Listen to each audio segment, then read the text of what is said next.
بسم اللہ الرحمن الرحیم۔ عزیز طلباء، ہم اس لیکچر میں شملہ وفد کی تشکیل کے پس منظر اور تشکیل کے ٹاپک کو آگے بڑھاتے ہیں۔ میں گزشتہ لیکچر میں آپ کو بتا رہا تھا کہ اس حوالے سے WAJ آرچبالڈ، جسے عرف عام میں صرف آرچبالڈ بھی کہا جاتا تھا، اس نے وائسرائے کے دفتر سے خط و کتابت کی۔ وائسرائے کے سیکریٹری سے، اس کا نام تھا جیمز ڈلنیت سمتھ۔ جیمز ڈلنیت سمتھ اور WAJ آرچبالڈ کے درمیان اس حوالے سے خط و کتابت ہوتی رہی۔ WAJ آرچبالڈ نے مسلمانوں کے کچھ معاملات، کچھ مسائل بھی جیمز ڈلنیت سمتھ کو لکھے۔ جیمز ڈلنیت سمتھ نے یہ معاملہ لارڈ منٹو کی خدمت میں پیش کیا۔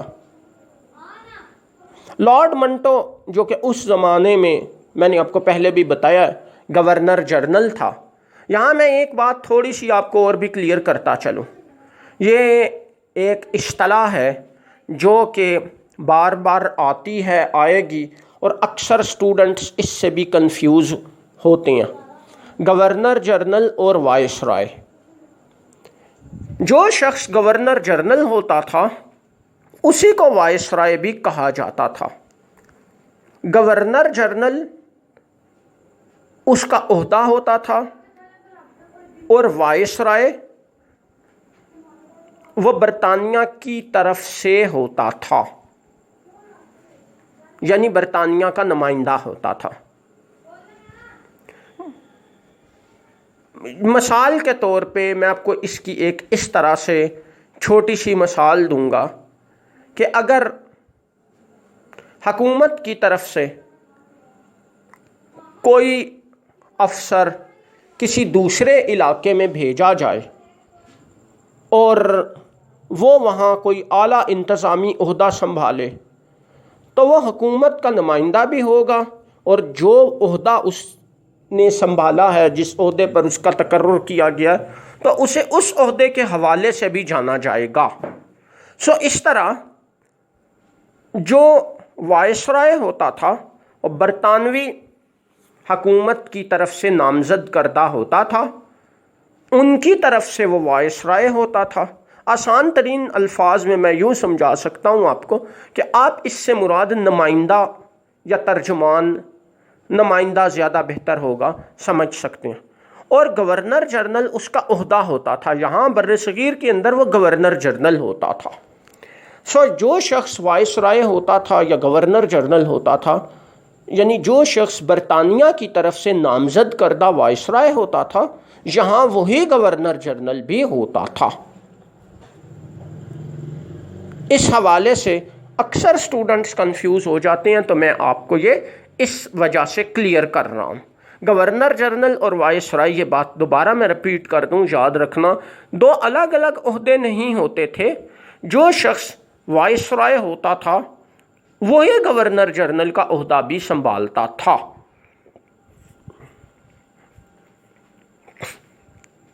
بہرحال لارڈ منٹو نے اس حوالے سے فوری طور پر کوئی اقدام کرنے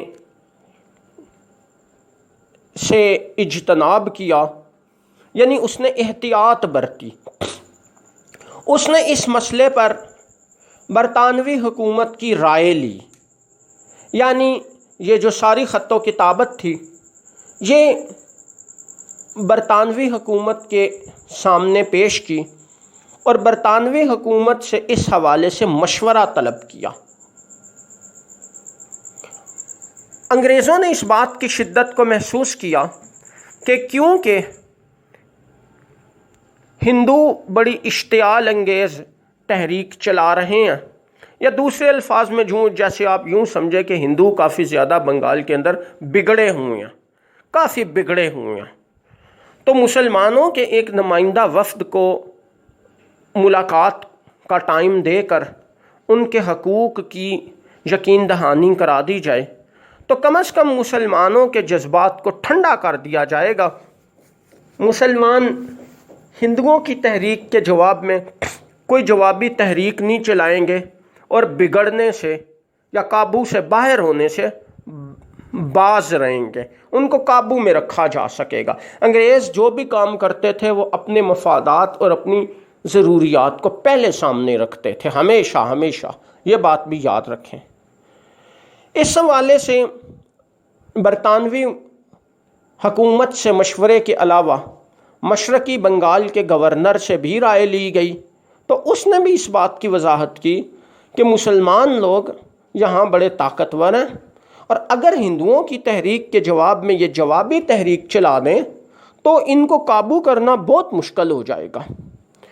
اس ساری خط و کتابت اور مشاورت کا نتیجہ یا حاصل یہی تھا کہ گورنر جنرل مسلمانوں کے وفد کو مل لے، ملاقات کر لے ان سے، اور ان کو ان کے حقوق کی یقین دہانی کرا دے تاکہ ان کو تھوڑا سا ان کے جذبات کو قابو میں رکھا جا سکے۔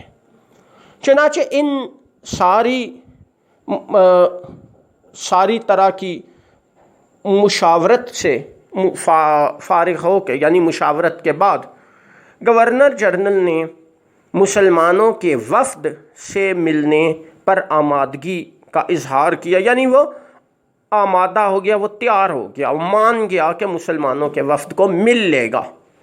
لیکن اس کے لیے اس نے یہ شرط عائد کی کہ باقاعدہ طور پہ مسلمان ایک تحریری درخواست پیش کریں جو کہ خاص طریقے سے ترتیب دی جائے، اور اس کے ساتھ جو دفتری ضروریات ہوتی ہیں، جو جن چیزوں کی ضرورت ہوتی ہے، یعنی مطالبات کو خاص طریقے سے لکھنا، مرتب کرنا، ان کا ڈرافٹ بنانا اور ایک خاص فارمیٹ میں ترتیب دینا، اس طرح فارمیٹ میں بنایا جائے، ڈاکومنٹیشن کی جائے اور وائسرائے کے دفتر میں جمع کرائی جائے تاکہ اس پر کارروائی کی جائے اور ان کو باقاعدہ طور پہ جو ہے ٹائم دیا جا سکے۔ یعنی یہ جو سارا کام ہو رہا ہے اس کو باقاعدہ سرکاری شکل میں لایا جا سکے۔ چنانچہ جیمز ڈلنت اسمتھ نے یہ ساری جو وائسرائے کی ہدایات تھیں وہ WJ آرچبولٹ کو لکھ دیں، اور WJ آرچبولٹ نے نواب محسن الملک تک پہنچا دیں۔ اب اس دوران نواب محسن الملک اپنی تیاریوں میں بھی مصروف تھے۔ انہوں نے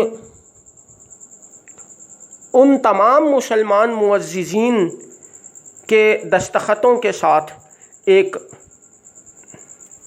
آسان الفاظ میں آپ کو یوں سمجھاؤں گا، درخواست تیار کی، جنہوں نے نواب محسن الملک کو خط لکھے تھے اس حوالے سے اقدامات کرنے کے لیے، اور باقاعدہ طور پہ درخواست کا ڈرافٹ تیار کر کے اسے ایک باقاعدہ شکل دے کر، یعنی ایک فارمیٹ میں ترتیب دے کر وائسرائے کے دفتر جمع کرا دیا گیا، اور اس کے جواب میں وائسرائے کی مشاورت سے وائسرائے کے دفتر نے باقاعدہ طور پر مسلمانوں کے نمائندہ وفد کو 1 اکتوبر 1906 عیسوی کا دن دے دیا۔ اس دن مسلمانوں کا ڈیلیگیشن وائسرائے کی خدمت میں حاضر ہو سکتا ہے۔ ڈیلیگیشن انگریزی میں وفد کو کہتے ہیں۔ یہاں میں آپ کو ضمنی طور پہ ایک بات اور کلیئر کر دوں کہ ڈیلیگیشن کے علاوہ ڈیپیوٹیشن بھی وفد کے لیے ڈیپیوٹیشن کی اصطلاح بھی استعمال ہوتی ہے. خاص طور پہ جو ہمارے ٹاپک میں اصطلاح استعمال ہوتی ہے وہ ڈیپیوٹیشن کی ہے. تمام انگریزی کتابوں میں اس واقعہ کو شملہ ڈیپیوٹیشن کے نام سے یاد کیا جاتا یا لکھا جاتا ہے. اب اس حوالے سے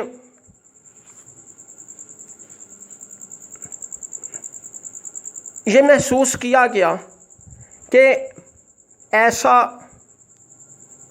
کوئی مؤثر ترین شخص ہونا چاہیے جو کہ اپنی یعنی مسلمانوں کی بات انتہائی کنونسنگ یا متاثر کن انداز میں وائسرائے کے سامنے پیش کرے تاکہ اس کی قبولیت کے امکانات زیادہ ہو جائیں.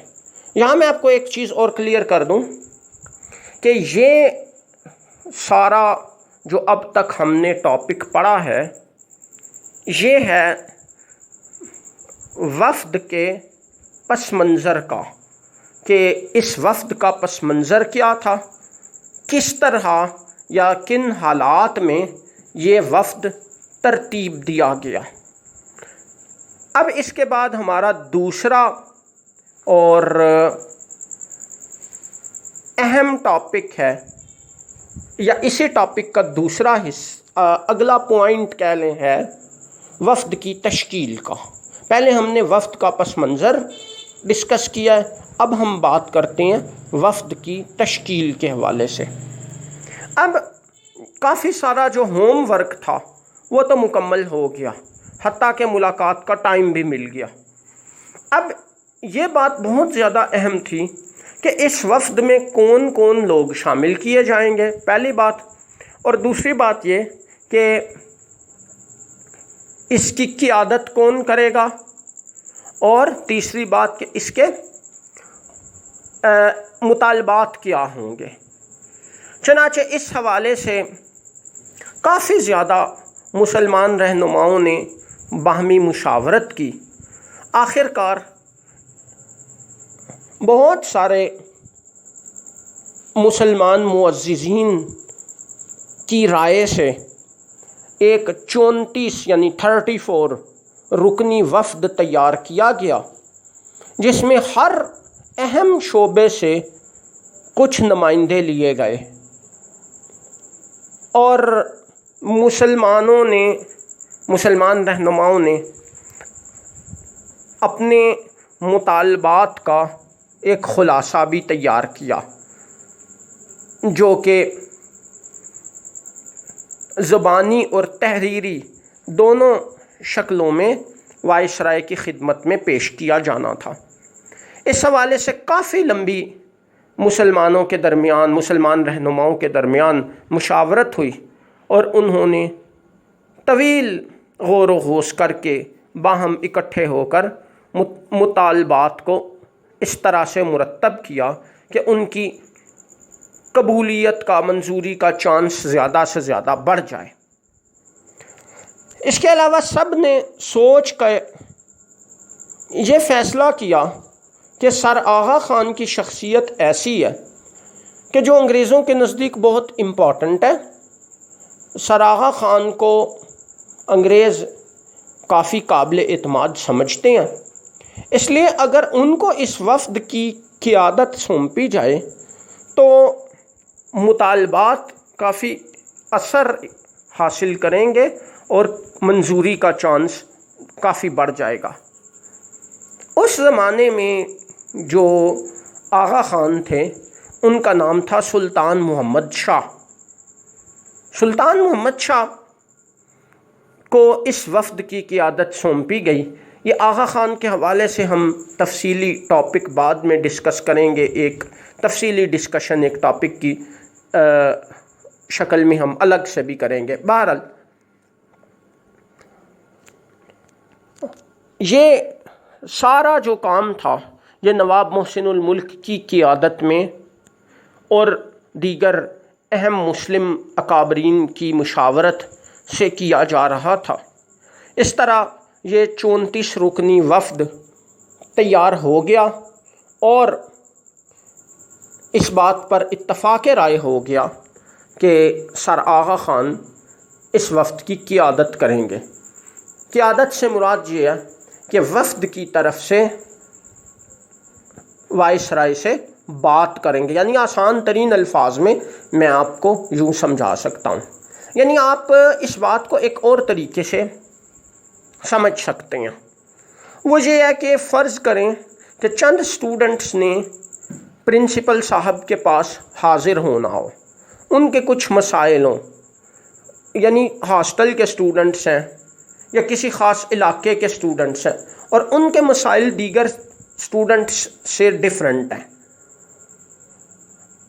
ان کی فرض کریں تعداد 8 یا 10 ہے، یعنی جو ان کے نمائندے ہیں، وہ طے کریں گے کہ کون کون پرنسپل صاحب کے پاس جائے گا۔ اب ظاہر ہے کہ ہر اسٹوڈنٹ تو نہیں جا سکتا یا ہر اسٹوڈنٹ کو لے کے جایا نہیں جا سکتا کیونکہ تعداد بہت زیادہ ہوتی ہے، تو کافی سوچ کے یہ فیصلہ ہوگا کہ فلاں لڑکا شامل کر لیں، وہ ذرا اچھی بات کر لیتا ہے، وہ ذرا لائق ہے، اس طرح کر کے کسی نہ کسی خاص بات کی وجہ سے ہر اسٹوڈنٹ جو کہ وفد میں شامل ہوتا ہے اس کا انتخاب کیا جاتا ہے۔ پھر آخر میں یہ بات سوچی جاتی ہے کہ بات کون کرے گا۔ جائیں گے تو سارے، یعنی سارے سے مراد یہ کہ فرض کریں 6 اسٹوڈنٹس کا آپ ایک گروپ بناتے ہیں، وہ گروپ جائے گا۔ اب ان 6 یہ تو نہیں ہو سکتا کہ وہ سارے کے سارے بولنا شروع کر دیں، یہ تو نہیں ہو سکتا۔ یہ ہوتا ہے کہ جاتے سارے ہیں، ان کی طرف سے ایک بات کرتا ہے، لیکن وہ بات وہ کرتا ہے جو کہ پہلے سے سب نے طے کر رکھی ہوتی ہے۔ پھر اس کے بعد اگر درمیان میں کسی جگہ پر گنجائش بنے تو باقی اسٹوڈنٹ جو ہیں وہ وضاحت پیش کرتے ہیں، یا جس کو تھوڑا سا زیادہ آئیڈیا ہوتا ہے اس ٹاپک پہ وہ تھوڑی سی مزید وضاحت پیش کرتا ہے۔ مطالبات ایک بولنے والا اسٹوڈنٹ ہی پیش کرتا ہے۔ ظاہر ہے کہ یہ زبانی بھی ہوتے ہیں اور اسٹوڈنٹس اپلیکیشن لکھتے ہیں جو پرنسپل صاحب کے سامنے پیش کی جاتی ہے، تو وہ اپلیکیشن بھی تحریری شکل میں جمع کرائی جاتی ہے اور زبانی بات بھی کی جاتی ہے۔ یہ بالکل وہی بات تھی۔ اسی طرح مسلمانوں نے نواب محسن الملک کی قیادت میں ایک وفد تیار کیا جو کہ سر آغا خان کی قیادت میں شملہ کے مقام پر 1 اکتوبر 1906 کو لارڈ منٹو جو کہ اس زمانے میں گورنر جنرل تھا، جسے وائسرائے بھی کہا جاتا ہے، اس کی خدمت میں حاضر ہوا، اور سر آغا خان نے وفد کی قیادت کرتے ہوئے مسلمانوں کو درپیش مسائل کا تفصیلی جائزہ پیش کیا اور ان کے حل کے حوالے سے کچھ سفارشات، کچھ گزارشات بھی پیش کیں، اور ان کے حوالے سے تھوڑی سی وائسرائے کو سمجھانے کے لیے، اس کے ذہن میں کلیئر کرنے کے لیے ڈسکشن بھی کی گئی۔ اب یہاں تک ہم نے کمپلیٹ کر لیا ہے کہ وفد کا پس منظر اور اس کی تشکیل کس طرح ہوئی۔ اب اس سے متعلقہ ہمارے 2 پوائنٹس یا 2 سب ٹاپکس، چھوٹے ٹاپکس ہیں۔ نمبر 1، وفد کے مطالبات کیا تھے، بلکہ 3 ہیں، 2 نہیں 3 ہیں۔ نمبر 2، وفد کے جو وفد کی ملاقات کا واقعہ تھا اس کے اثرات و نتائج کیا تھے، اور تیسرا ہے کہ اس پر ہونے والے اعتراضات کیا تھے، کیونکہ اس پر اعتراضات بھی کافی سامنے آئے تھے جو کہ ایک دلچسپ ٹاپک ہے۔ تو ان کو ہم اگلے لیکچر میں تفصیل سے ڈسکس کرتے ہیں۔